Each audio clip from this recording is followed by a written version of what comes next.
Hey guys, what is going on? My name is Darth Cinema, and welcome to my review of RWBY Volume 4, Episode 8, titled A Much Needed Talk. Or as I like to call it, the exposition episode, because there's actually more talking, and I don't think there's any fights that go on in this episode, which is definitely not a problem whatsoever, because I really like it now that we can take time in RWBY to, you know, sit back and have a breather through all of these between all of these amazing fights that we've gotten this season.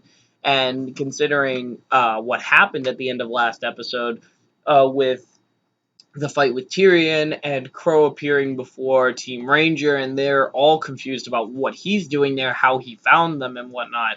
Uh, Talking is probably the one thing they need more than anything else. They need to find out what's going on, and that's pretty much what this episode revolves around. So we fade in on the episode with Crow and Team Ranger around the campfire at night. All Crow's filled them in about the Four Maidens and pretty much everything that's been going on as of this point. They know about Salem, they know about the Maidens and everything. And one thing that we're shown right from the get-go is that Jean pretty much hates Crow and Ozpin and all of them, essentially putting the blame for Pyrrha's death on them by forcing her into a choice, or by forcing her into the role of the Fall Maiden, and which pretty much ended with her getting killed by Cinder. Now, we as the audience know that's not true, and that Pyrrha chose this of her own free will after the situation was explained to her. But still, we see that Jean is not exactly the most trusting of individuals now when it comes to Ozpin or Crow. In this literal instance, he doesn't trust Crow that much. I'm pretty sure he just outright hates him.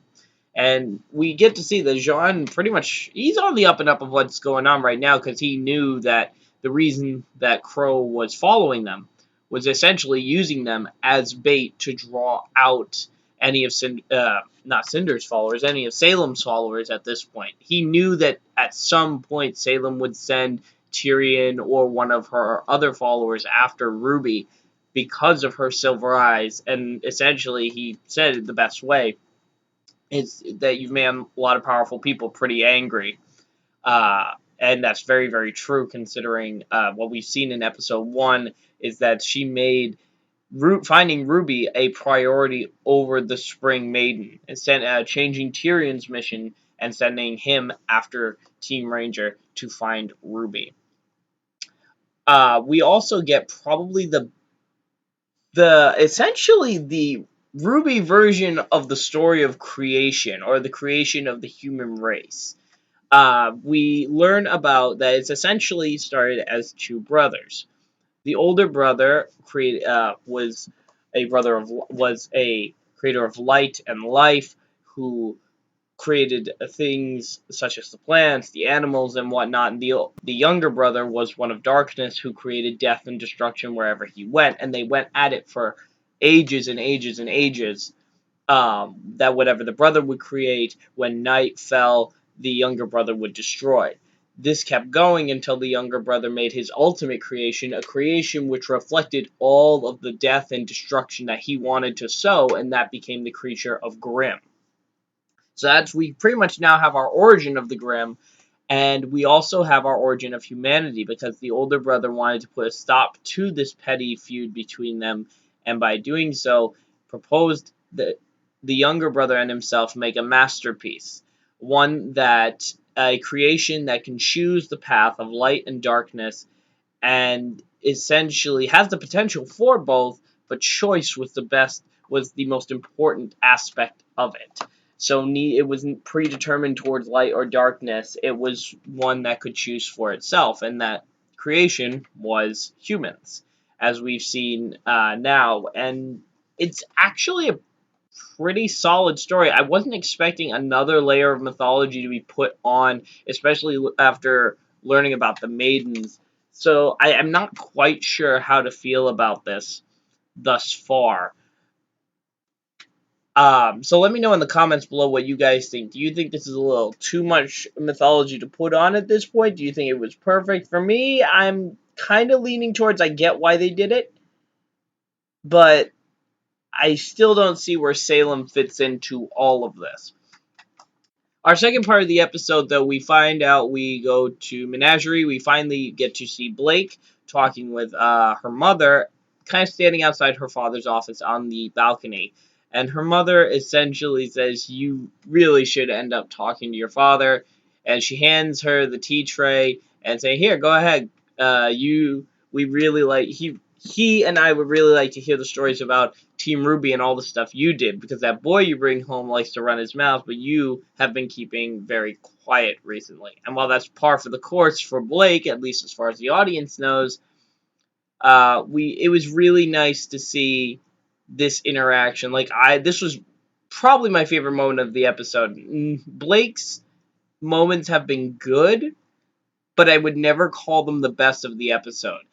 But just seeing her interact with her father was probably one of the best moments. It's so funny when you look at Blake's father and you see him he's this big mountain of a man, but he's just so good-hearted and kind, especially when it comes to his daughter. Despite the things that she said she's done, you can clearly see through the interaction and the voice work that this character really cares about Blake. That I really, when I hear that and I see it, I have no doubt that this isn't a person behind a microphone. This is someone who legitimately, it sounds like a real character caring about a family member. It's actually quite touching to watch.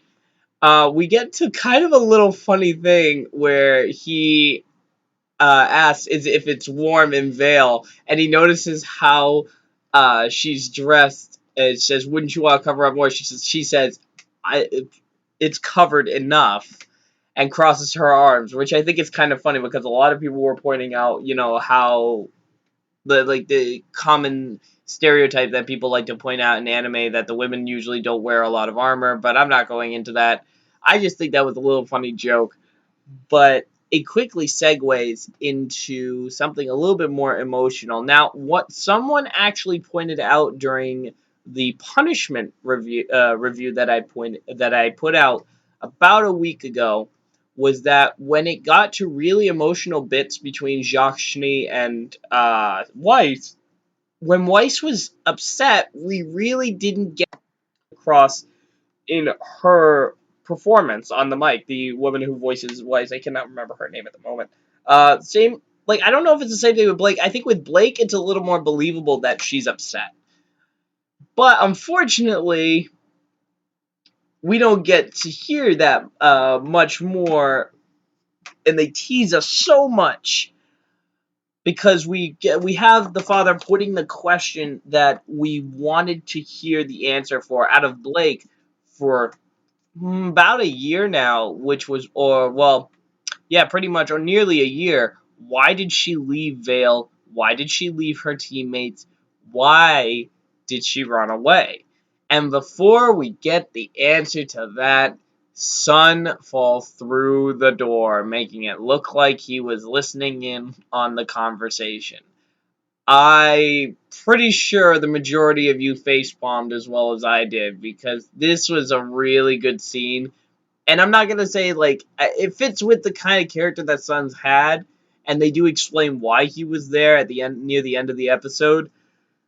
But I just feel like it was kind of one of those instances where I'm like, oh, this was so perfect, and then it got ruined. Though the father's line was really, really good. It's like, "I really don't like you." I'm like, yeah, I'm starting to not like Sun that much either in this season, because I don't really know why he's there a lot of the time. That's really one of my complaints about Blake's story. I feel that I think he's just meant to kind of offset her unwillingness to pick up her weapon and fight again. Sun is always gung-ho to fight the White Fang, given everything that's happened in the past 3 volumes. So that's understandable, but Blake is just kind of given up at this point. So that's probably the only reason why I think it makes sense to have Sun along. It's just those moments like that kind of make me question, why are you here? Cutting back to the campfire, we learn a little bit more about why they can't. It's pretty much a reiteration of why this information about Salem, about the maidens, and about the Grimm, and why this information that's only been spread to a very, very small number of people, why isn't this being shared? And essentially, to dumb it down to the simplest level, it's just not to cause a panic. And that's not what Ozpin wanted. They wanted to keep this to as few people as possible. Because the more people know about the relics, the more people know about humanity, it's going to cause a civil war between all of these nations. You're going to have, as they called it, it was another gray war, and you're going to have to fight it. So that was kind of indicative of humanity at its core. It's that without a common enemy to fight, we'll end up fighting one another, which is actually pretty neat.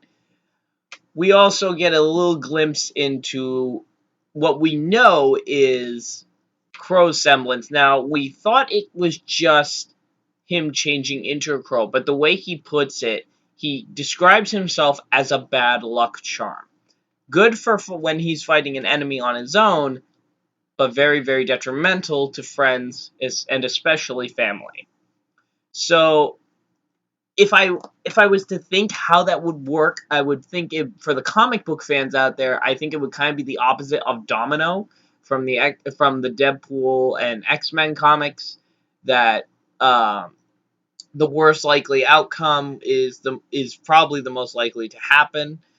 But I really want to see kind of how this works in the future, because there really has been no indication of something like this happening. Because as we've seen, Crow has been pretty good in a fight, and it's been pretty even. Like in the two fights we've seen him in, I don't really think we've seen many instances where the opponent has gotten extremely unlucky.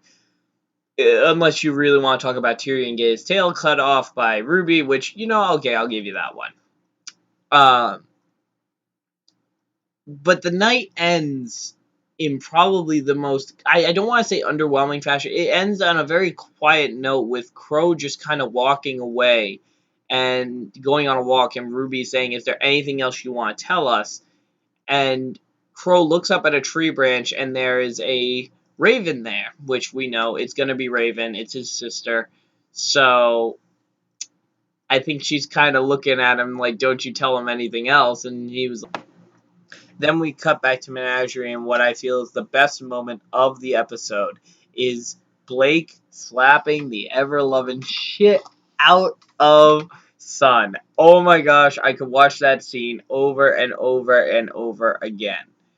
That was probably it was really nice to see it, though we see them getting into an argument that Sun really had something important to tell her, that he spotted a White Fang member wearing a mask, and he points out that White Fang members in Menagerie don't wear masks.